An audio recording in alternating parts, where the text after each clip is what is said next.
This brief presentation will provide an update regarding Nocardioform placentitis in the mare.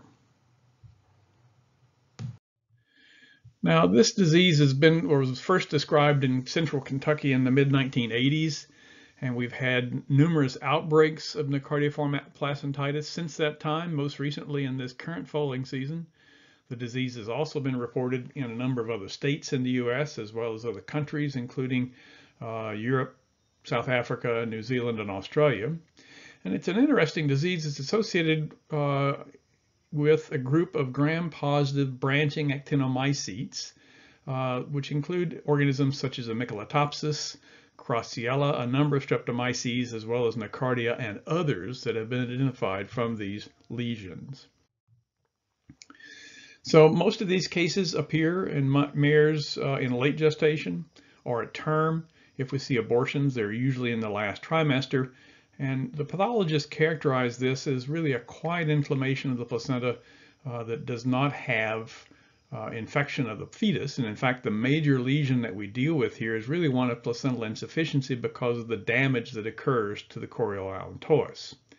We've speculated for some time about the importance of immunosuppression during the pregnancy and how this may facilitate these infections. But we really don't have a good understanding of the pathogenesis. One thing we do recognize looking over the years is that there is a statistically significant association between the incidence of Nocardioform placentitis in December and March with hot, dry periods during the preceding August and September. So the lesion that we see classically with Nocardioform placentitis is shown here.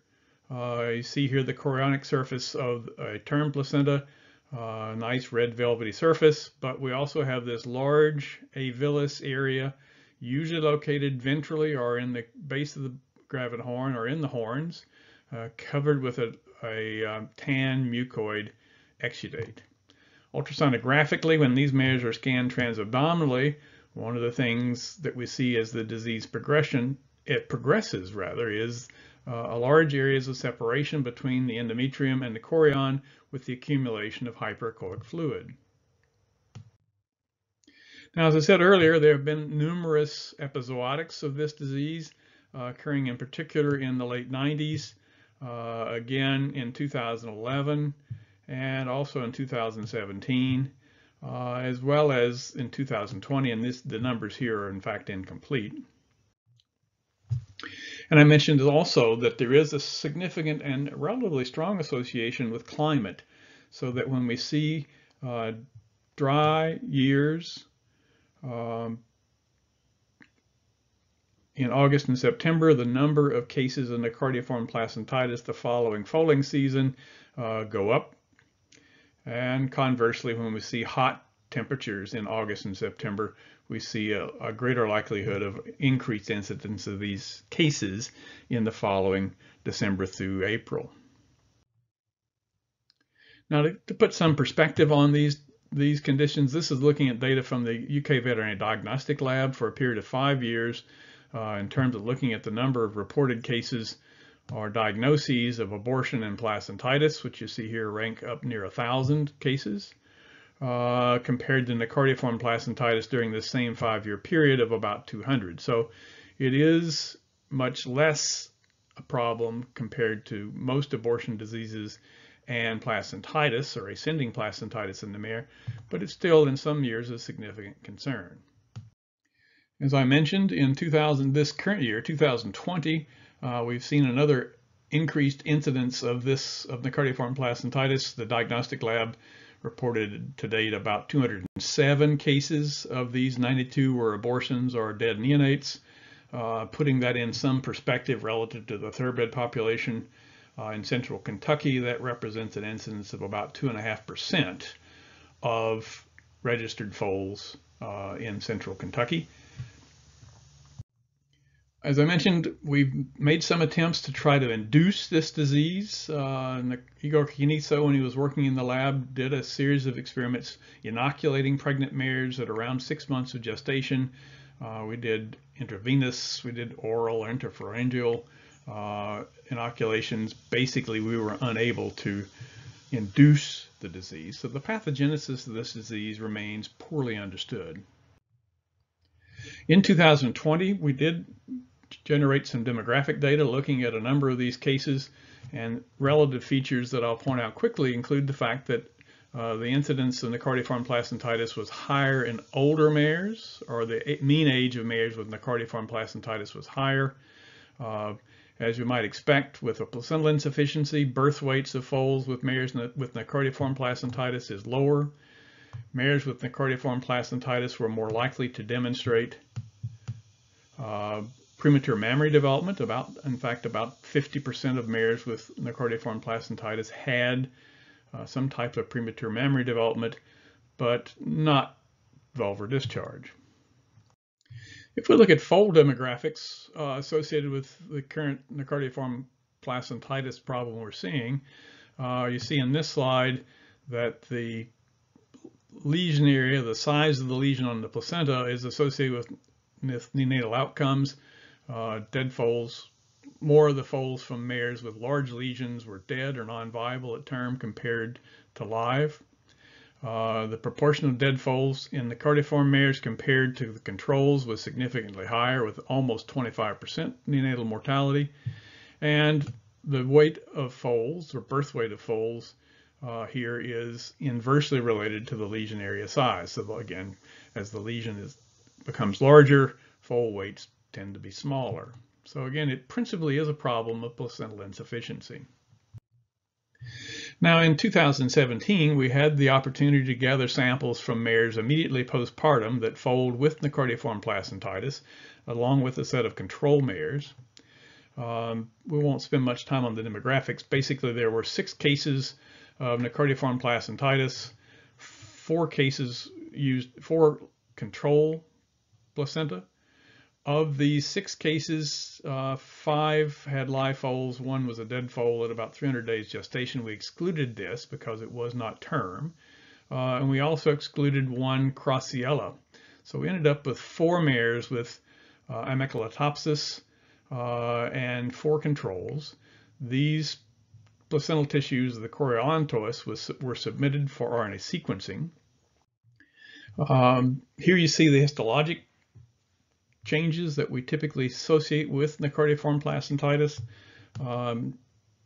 Often a thickening of the placenta, increased fibrosis, squamous metaplasia, blunting of the villi, and a variable amount of inflammatory infiltrate compared to a normal postpartum placenta, as you see here.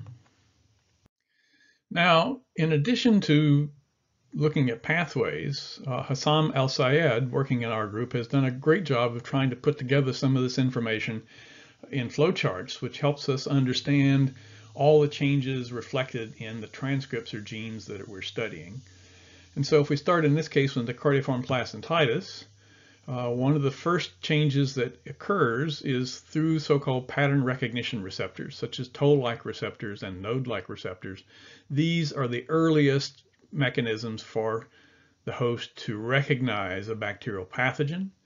So toll-like receptor signaling in particular is upregulated, and it in turn initiates changes in a number of transcription factors, notably NF-kappa beta, which is an early inflammatory initiator, which then associates with increased production of a number of cytokines and chemokines, which are going to induce infiltration of leukocytes into the tissue and diapedesis of neutrophils across into the inflamed tissue. And so we'll basically initiate the inflammation that we characteristically associate with this disease. But at the same time, we also have activation of a number of matrix metalloproteases with this inflammation. And this is thought to then to result in degradation of the extracellular matrix and begin to initiate placental separation, along with the initiation of programmed cell death or apoptosis, which is also influencing this process. In addition, there are a number of changes that occur within the placenta in these, including the generation of a number of antimicrobial peptides, which help block or fight the resulting infection. There's a number of placental regulatory genes that are up or down regulated as part of this. Angiogenesis, in particular, vascular endothelial growth factor and its receptor, and angiopoietin all change. There's induction of hypoxia as reflected by the increase in the amount of hypoxia-inducing factor 1A, HIF1A, which is an early mechanism for detecting tissue hypoxia.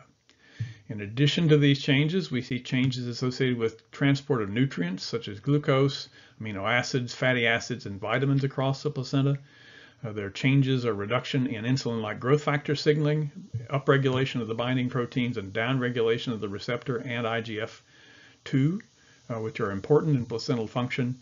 There's a withdrawal of progestin signaling, principally through membrane-associated progesterone signaling. All of these things then function to cause placental dysfunction, eventually placental separation, and placental insufficiency, which is ultimately the lesion or the cause that we think is primarily associated with the fetal growth retardation in these mares. So in conclusion, Nocardioform placentitis has occurred sporadically over the last 20 plus years in central Kentucky, with cases described in other states in the U.S. as well as in other countries of the world. We don't have a good understanding of the pathogenesis of this disease, but we do understand there seems to be an association with climate, with weather conditions in August and September, particularly hot, dry conditions in those months preceding an increased incidence of the disease the following foaling season. The disease itself is one of primarily a placental insufficiency that involves large areas of the placental surface, and the size of the lesion that we see seems to be associated with the severity of the fetal growth restriction and poor outcomes. The pathogenesis, unfortunately, of Nocardioform placentitis remains unclear, although we do have a much better understanding now of the underlying molecular changes in the placenta that are associated with Nocardioform placentitis. So our research in this area continues because this remains an important consideration for breeders in central Kentucky. Thanks.